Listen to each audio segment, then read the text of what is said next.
"என்னடா மச்சான் உனக்கா?" அப்படின்ற மாரி ஒரு வாய்ப்புகள் வரும் பார்த்தீங்களா?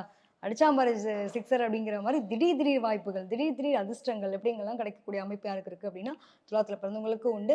இந்த காலகட்டம் நிறைய மாற்றங்கள சந்திக்க போறாங்க. தொழில் ரீதியான விஷயங்கள பெரிய பெரிய ஆட்கள சந்திக்கக்கூடிய அமைப்புகள் வரலாம். அதே மாரி இவங்க ஒரு பிளான் போடுறாங்க அப்படின்னா, எப்பயுமே கடைபிடிக்க முடியாத சூழ்நிலைகள் இருந்திருக்கும். இனிமே கடைபிடிக்கணுங்கிற நிலைக்கு தள்ளப்படக்கூடிய சூழ்நிலைகள். அதாவது "உனக்கு டைம் தானே நீ போட மாட்ட. நான் உன்ன இழுத்துட்டு போறேன்ற" மாரியான கிரகங்கள் வந்து அவங்களுக்கு அந்த அளவுக்கு பிளேஸ்மென்ட் ஆயிருக்கு.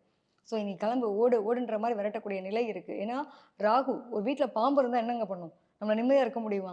பயந்து ஓடிட்டே இருப்போம் இல்லையா? எங்க நம்ம என்ன பண்ணுவோம்? அப்படின்றது மாரி இந்த ராகுவினுடைய நிலை வந்து இவங்கள வந்து விரட்டக்கூடிய சூழ்நிலைகள். ஸோ உன்னோட அங்கீகாரத்த நோக்கி நீ ஓடு, கிளம்புன்ற மாரி விரட்டக்கூடிய சூழ்நிலைக்கும் நெறைய வந்து யோசிக்க முடியாத விஷயங்கள்லாம் நெறைய நடக்கக்கூடிய தன்ம இருக்கும்.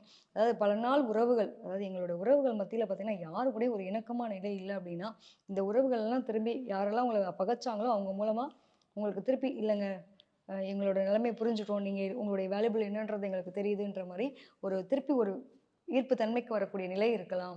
இந்த காலகட்டம் வந்து பாருங்க, நீங்க எத்தன பேருக்கு இது நடக்குன்னு மட்டும் பாருங்க. டெஃபினட்டா பிரிஞ்ச உறவுகள் ஒன்று சேரக்கூடிய காலகட்டமா இருக்கும். அப்பா வழியில இருந்தக்கூடிய மனஸ்தாபங்கள் அப்படிங்கிறது ஒரு விலகக்கூடிய நிலை ஏற்படலாம் இந்த காலகட்டத்தில. அது மட்டும் இல்லாம குழந்தைகள் சார்ந்த விஷயத்தில முக்கிய முடிவுகள் எடுக்க வேண்டிய டைம் பீரியட் மாரி உங்களுக்கு இந்த டைம் பீரியட் இருக்கும்.